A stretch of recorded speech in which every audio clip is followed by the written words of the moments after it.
விருச்சிக ராசிக்காரர்களுக்கு எதிர்பாராத நன்மைகள், எதிர்பாராத மாற்றங்கள் ஏற்படக்கூடிய அமைப்பு இப்போது உண்டு.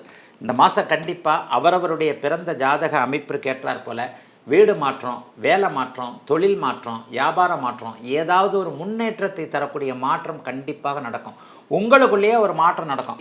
நல்லதுக்கு தேவையான ஒரு மாற்றத்தை நீங்களே செய்து கொண்டு அதன் மூலமாக முன்னேற்றத்தை அடையக்கூடிய அருமையான மாதமாக ஜூலை மாதம் விருச்சிக ராசிக்காரர்களுக்கு அமைஞ்சிருக்குங்க. ராசிநாதன் மாதத்தின் பெரும்பகுதி நாட்கள் கடைசியில் தான் 11ஆம் இடத்துக்கு போகிறார். 25ஆம் தேதி 28ஆம் தேதிக்கு மேலே தான். ஆனால் அது வரைக்கும் 10ஆம் இடத்துல சூட்சும உளவோடு கேதுவோடு சேர்ந்து இருக்கக்கூடிய தன்மைகள் மிகப்பெரிய அமைப்பு. 8இல் குரு சுக்கிரன் சேர்ந்திருக்கிறார். 12ஆம் இடத்தோடு குருவின் தொடர்பு இருக்கிறது. 8ஆம் இடம் என்றது எதிர்பாராத அதிர்ஷ்டம். 15ஆம் தேதிக்கு மேலே ஷேர் மார்க்கெட்டு எதிர்பாராத அதிர்ஷ்டம். அதாவது நியாயமான வழிகளில் எதிர்பாராத அதிர்ஷ்டங்கள் வரக்கூடிய அமைப்புகள் விருச்சிக ராசிக்காரர்களுக்கு உண்டு. ஷேர் மார்க்கெட்டில் ஆர்வம் இருப்பவர்களுக்கு இப்போது கொஞ்சம் பங்குச்சந்தையில் லாபங்கள் வரக்கூடிய தன்மைகள் கண்டிப்பாக உண்டு.